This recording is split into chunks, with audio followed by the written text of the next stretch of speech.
18 నెలల్లో కూతురుతో కలిసి తండ్రి సూసైడ్ అంటూ మరొక బాధాకరమైన వార్తాకారాన్ని మనం చూడొచ్చు. బిడ్డ అనారోగ్యం, అప్పుల బాధతో మనస్తాపం, చెరువులోకి దూకి బలవన్ మరణానికి గురయ్యారంటూ నిజామాబాద్లో జరిగిన విషాద ఘటన. ఈ వార్తను కూడా మనం చెప్పలేం మిత్రమా. సో మొత్తానికి ఆత్మహత్యలు అనేవి మంచివి కాదు.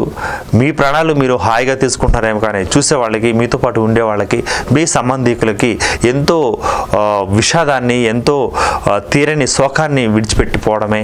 సో సమస్యలు ఉంటే సాధించుకునేలాగా మనం ప్రయత్నం చేయాలి, ప్రాణాలు తీసుకోకూడదు. సో ప్రాణాలు తీసుకుంటే ఆ ప్రాణాలు తీసుకున్న సంఘటన సమాజం మీద, మీ బంధువుల మీద, మీ చుట్టాల మీద, మొత్తం మీ స్నేహితుల మీద ఎంత ప్రభావం చూపిస్తుంది, మీరు లేని లోటు ఎంతగా మరి కనిపిస్తుంది.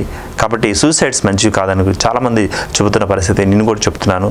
సో కారణాలు 1,00,000 ఉండవచ్చు, కర్ణుడి చావుకి 1,00,000 కారణాలు ఉండవచ్చు, కానీ చావడం అన్నది అక్కడ కరెక్ట్ కాదు. బ్రతికి బాధించాలి, బ్రతికి సాధించాలి. చచ్చి ఏం సాధిస్తాం మనం? ప్రభుత్వాలు ఉన్నాయి, మనం ఏర్పాటు చేసుకుని ఏమిటి ఓట్లు వేసి గెలిపించుకున్న నాయకులు ఉన్నారు. వీళ్ళంతా మన కోసమే కదా, మన కోసం సర్వీస్ చేయడమే కదా.